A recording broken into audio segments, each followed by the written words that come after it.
The best. Or worst food. What I ate. Check it out at the best or worst food, whatIate.blogspot.com. Sort of break it down like this. Oh, fantastic. He is one of the biggest meatballs on Twitter. I'm an idiot. No, that's okay. Nice to meet you. I'm Mike. Could you please take back Tim Tebow? Oh, awesome. Say college football in touch.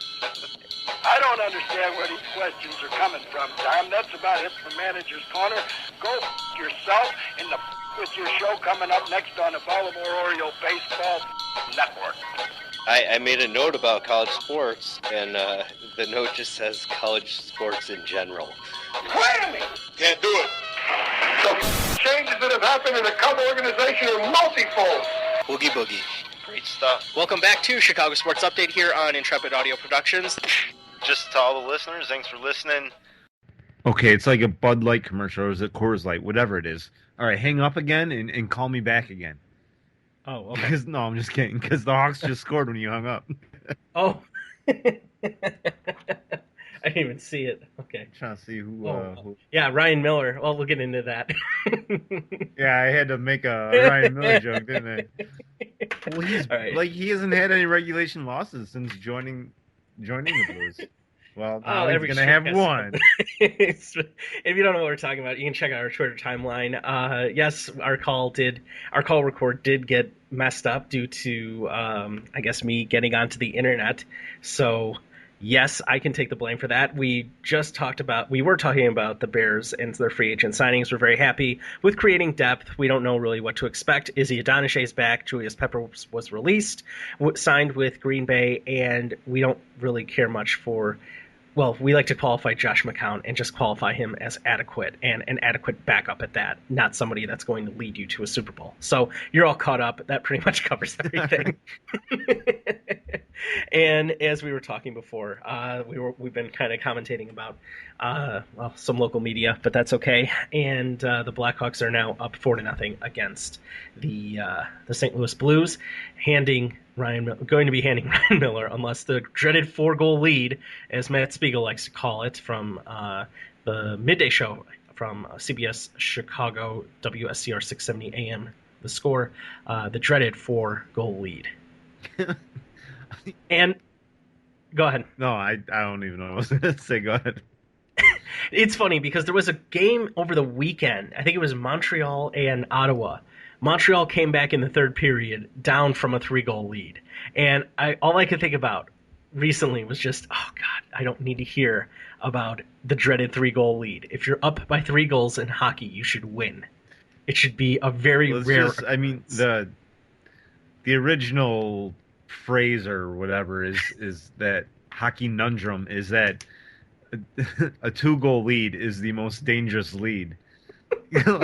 And then a couple of years ago I heard someone, I don't even remember who it was, that say, and they weren't all that jokingly about it, that they suggested that maybe a 3-goal lead is now the new most dangerous lead. And so I think a lot of guys now use it as a tongue-in-cheek, and I still do believe, though, that there are some hockey, I don't even want to say purists, but some old-school hockey thinkers that still think that for some reason a 2-goal lead is dangerous because you start to play lackadaisical, and then before you know it, you're down. I still don't get it, but... Yeah, this is... Hockey analysts, I think, are unfortunately the most out of touch with sports. And they are most cloistered with their sport, I should say. Because I was listening to the NHL's show, morning show, I think it was Monday morning, and it was Monday evening. And it was stated that if Kevin Durant went to an NBA combine where he was measured and his skills were shown off, he would not do well.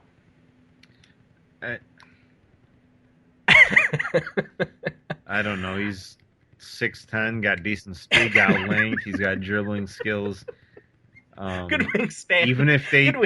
Even if they didn't do like shooting drills in this so-called NBA combine, I still think he would do pretty well.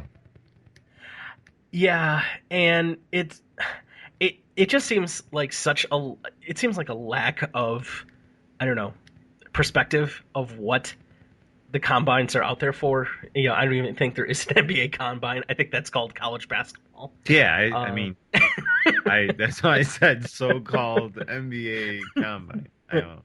You know, or an NHL combine. You know, that's what college hockey and the AHL is out there for. It's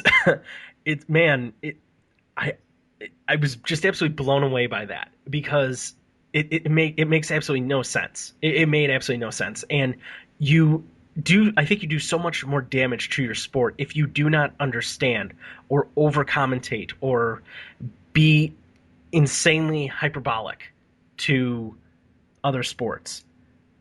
That being said, I think that I would call baseball analysts, or I guess, you know, baseball talk show people and the like, to be the most competent to relate to other sports or understand other sports. I don't know why, but that's just me. What do you mean by that? Like, if you were to take somebody specifically from the MLB network, or somebody that only knows, and their primary duty is to talk MLB, and if he was to give him and ask him or her questions regarding the NFL, NHL, you know, God forbid MLS, right, or NBA, I think they would be able to have some sort of competency to that. See, I kind of disagree. Okay, who would you think? Not as a, I mean, some could, but I do feel like there are certain analysts where you take them out of their sport. Like, do you think Eddie Olczyk knows anything about baseball, like, I think he knows about hockey and horse racing, and that's about it. He could probably tell you who won the Super Bowl and a couple of the star players on the team, but he probably wouldn't be able to break down anything about a game. Oh, no, I agree, but that's what I mean. I think NHL and probably NFL are most cloisterish. They close off. They segment themselves away from the rest of the sports world. Okay. I get what you're saying. Okay. Yeah, I'm not going to disagree with that. Probably because they have to. Probably because there's so much there. Like, you know what I mean? Probably because there's like so much there. I think I heard notifications from Twitter. Sorry about that. Jerk. It's okay. Feel free to check our Twitter timelines to see what we're talking about. But otherwise, let's see. The Bulls. Oh boy, they. The biggest story I think I recall hearing was that Joakim Noah is so modest, he's so blue collar, he's so hardworking, and so humble that he does not care about MVP chance. Not that I think he's an MVP either. I don't know. Like, I wouldn't expect that he would care about that. Or any player. Like, even if they're lying, can you hear LeBron James? Like, of course I care about that. I want to be the MVP, and I want talk about it. You know? Yeah, I guess it's not fair. Like, it's double standard. Yeah. Like, LeBron's not going to say it. Durant's not going to say it. Basically, to me, it shouldn't have been a story. Like, it was a stupid question. It was an answer that you're going to get from anybody, and it made headlines. I didn't understand any of it, really. Yeah, I didn't think it was necessary. So, but that was the case, and they ended up. I'm sorry, I don't even really care what they did yesterday. What did they end up doing? The Bulls? Yes, or they ended up playing the shoot. They play yesterday? I know they played tonight against the Sixers. They played tonight. That's what it was. Sorry, they ended up They ended up losing. Tonight they beat the Sixers barely. Okay. So Okay. that's a great win. Philly has now lost 22 in a row. And I believe they're still below Milwaukee. The Sixers? Yes. Probably. I mean, no, the Milwaukee, sorry, is still below them. oh, well, either way, I mean, bad East teams. The East is so bad, one of them probably still has a shot at the playoffs. Yeah, you're probably right. I'm exaggerating, but only by a little bit. Yeah, so. Yeah, that's been the case. Do you have Netflix? I do not. Okay, if you did, they reloaded their ESPN 30 for 30 documentaries, and Winning Time is back on. The Reggie Miller Okay. is back on there, as well as Broken, the Fab Five ones. If you have Those are any, two of my favorites. Some jerk sent me like this one that I hate. I'm a cruel person and send me the Bartman one. well, it wasn't just Bartman. It also had Whatever. what's his Yes, but I mean, Bartman's on the freaking like cover of it. That's true. Catching Hell. I remember that. Yeah. Yeah, that guy's a jerk. Not I'm glad Bartman, we don't have- but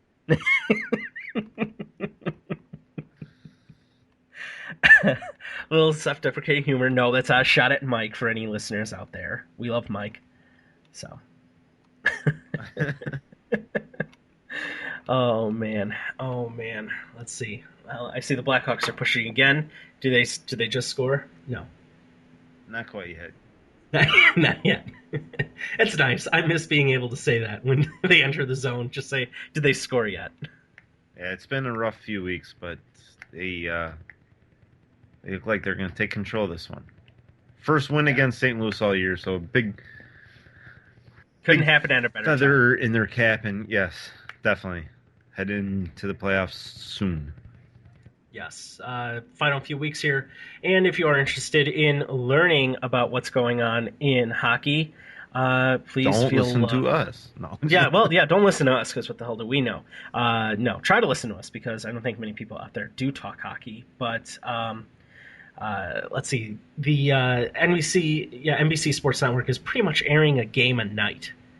For the rest of the next couple of weeks, so you should get pretty caught up as to some of the storylines that are going on, as well as the players, and just get a better understanding of the game. I know that there probably, if there is any hangover from the Olympics and your hockey itch, feel free to tune into there. And no, they don't sponsor us. I'd like to. That's fine. But between them and the NHL Network, if you happen to get either of those stations, well, you can learn hockey pretty quickly. It's basically how I've been watching NHL Tonight, and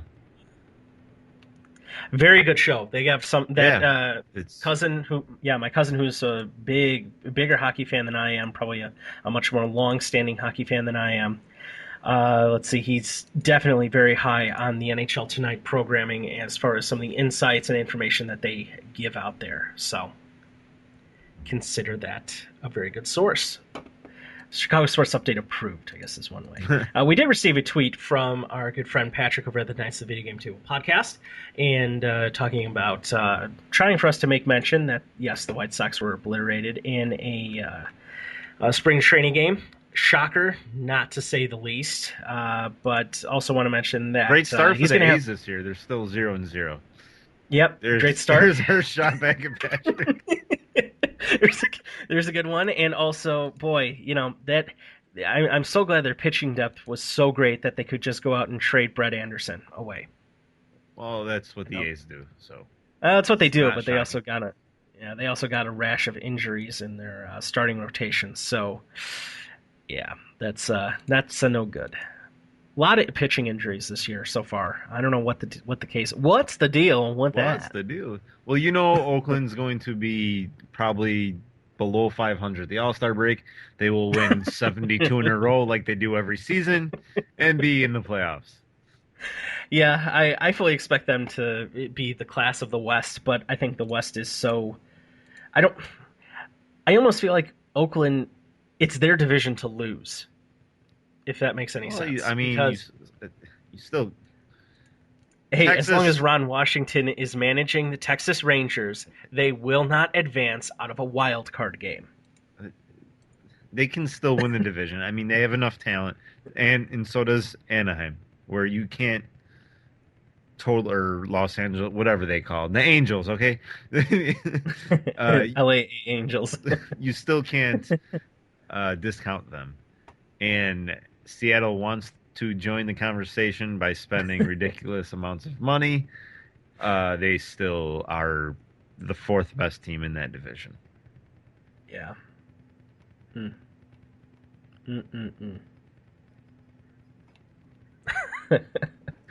Yeah, we still don't know if we're recording, do we? No, we are. We're recording. We're still back. We're fine.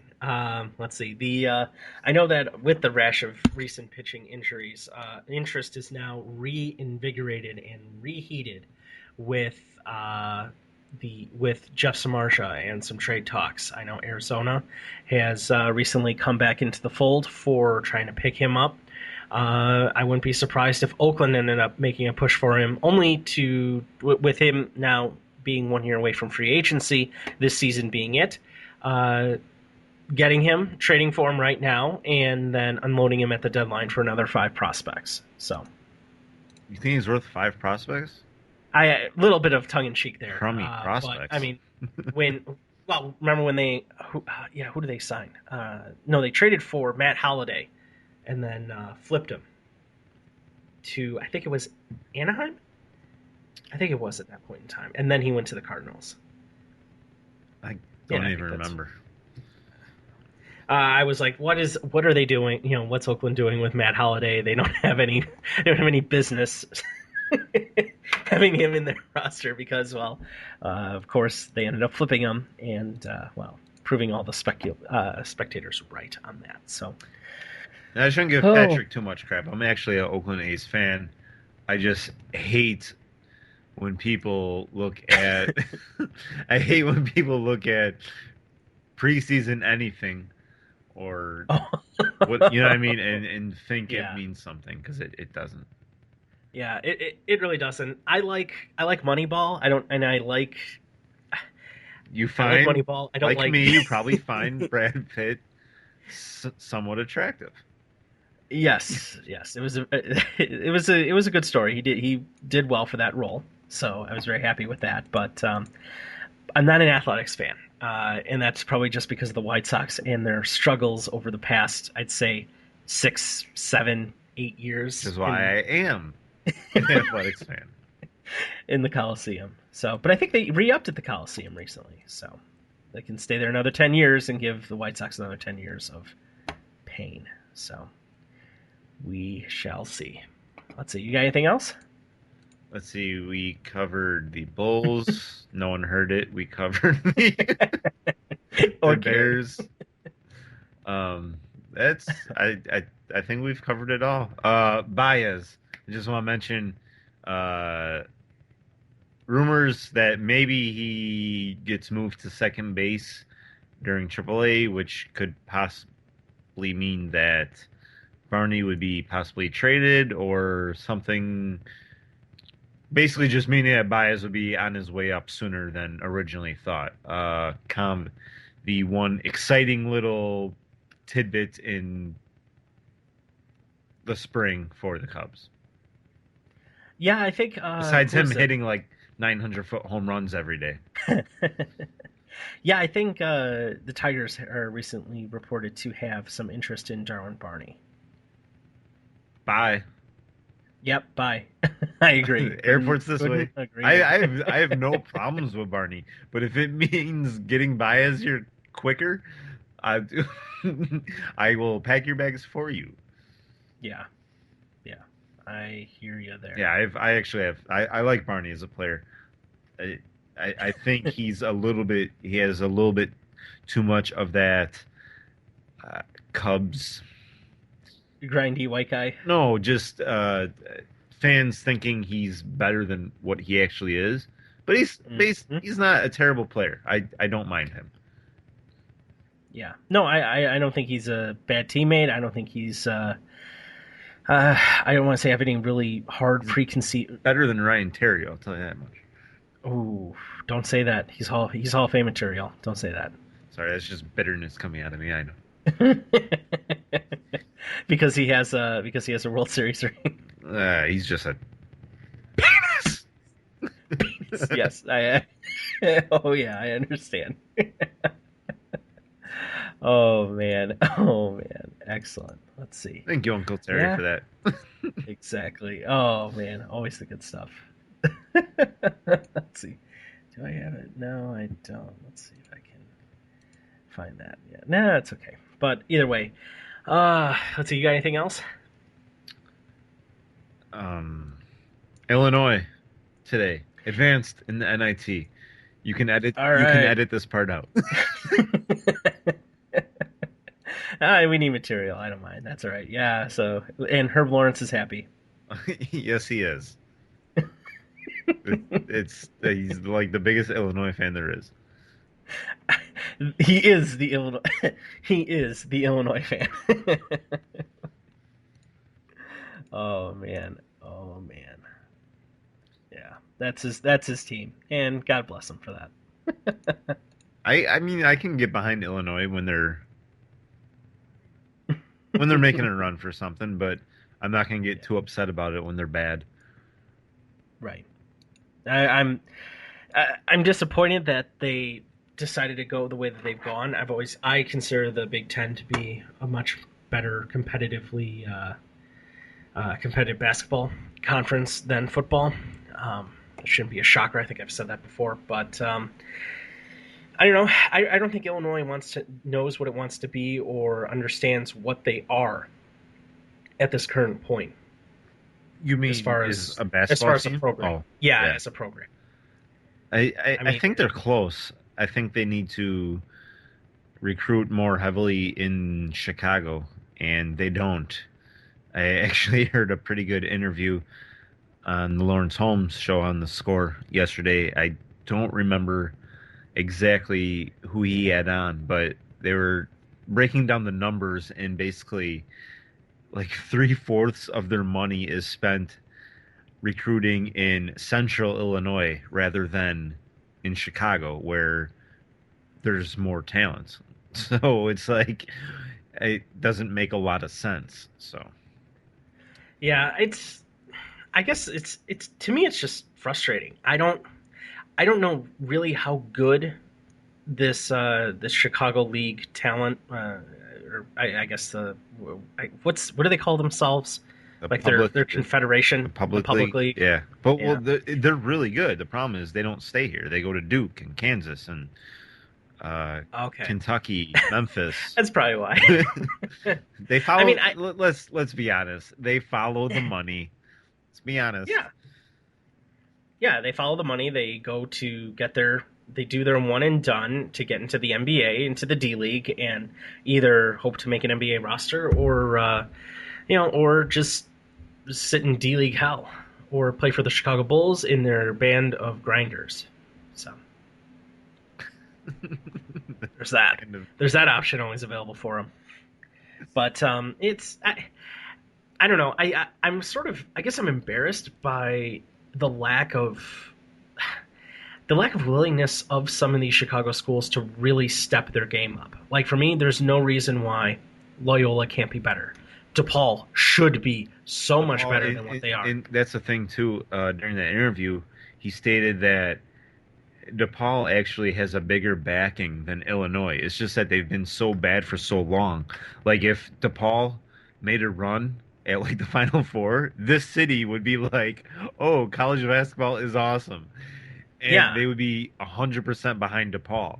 Where Illinois is kind of like, "Yeah, we'll root for Illinois, but we're not going to get too upset about it," because DePaul still draws a few thousand people in each game, and they haven't had a winning season since they won. Quentin Richardson went there. So, I mean, they have a more loyal backing for sure. Yeah, they have a loyal backing. I don't know.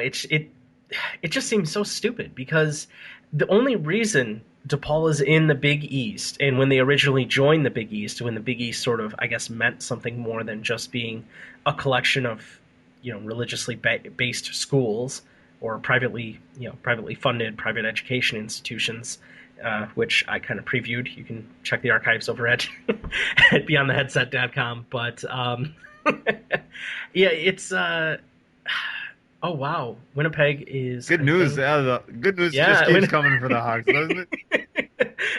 It's just keep coming. I love it. Thank you. Excellent. Yes. Colorado Avalanche are now down 5-4 to Winnipeg. They must have had a dangerous 3-goal lead. I gotta say, that's probably what happened. They probably had a 3 or 4 goal lead, and they coughed it up. So all speculation. Well, all speculation at this point. Exactly. No, that it is. So the only reason Big DePaul got into the Big East Conference at that time was because of a television deal, I believe, or at least the market for the television deal to get the Chicago-based market. You had the Big East grow, including to Notre Dame at that time, Marquette, as well as DePaul. I think there were a couple other teams as well. I think maybe Xavier as well. No, I think this is Xavier's first year in the Big East. They're always Atlantic 10 school. Oh, okay.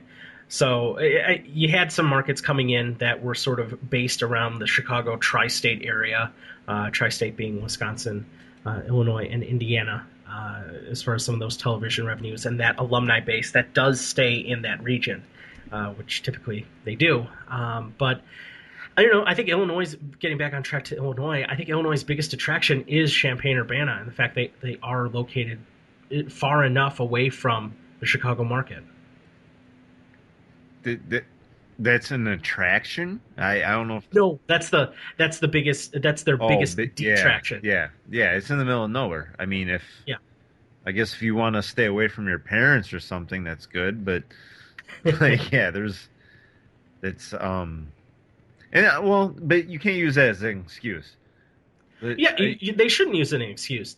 Have better facilities. Have amazing facilities. Like, is Chapel Hill a giant metropolis? So I don't think it does hurt them, obviously, a little bit, but they can't use that excuse. They just need to start paying players more.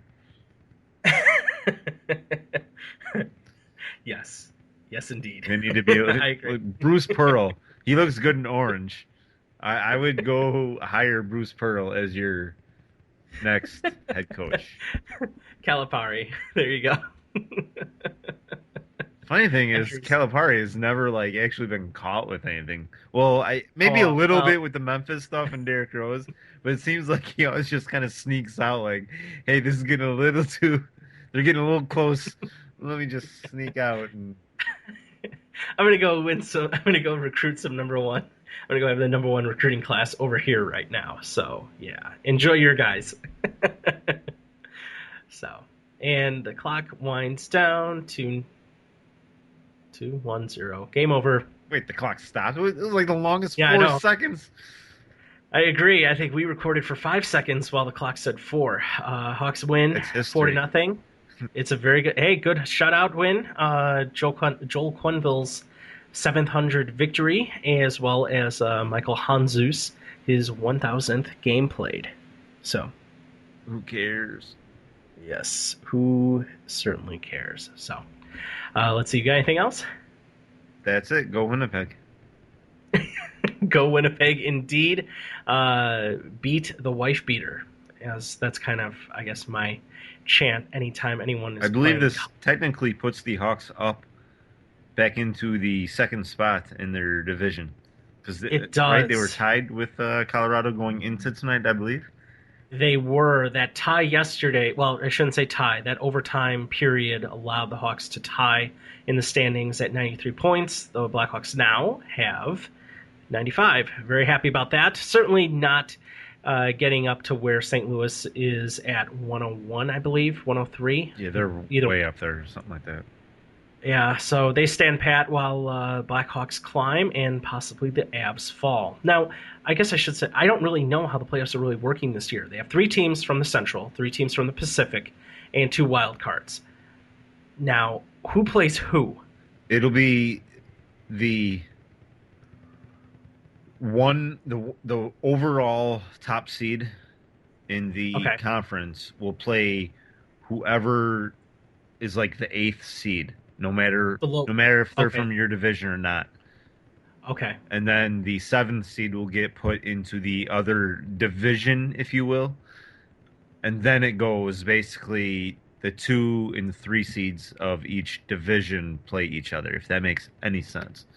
Yeah, it does. Okay. I figured that's where it was going to go. Like, you almost have to see it. It's harder to explain. I think if you see it on paper, it kind of makes more sense. But the top division champ gets the lowest wild card.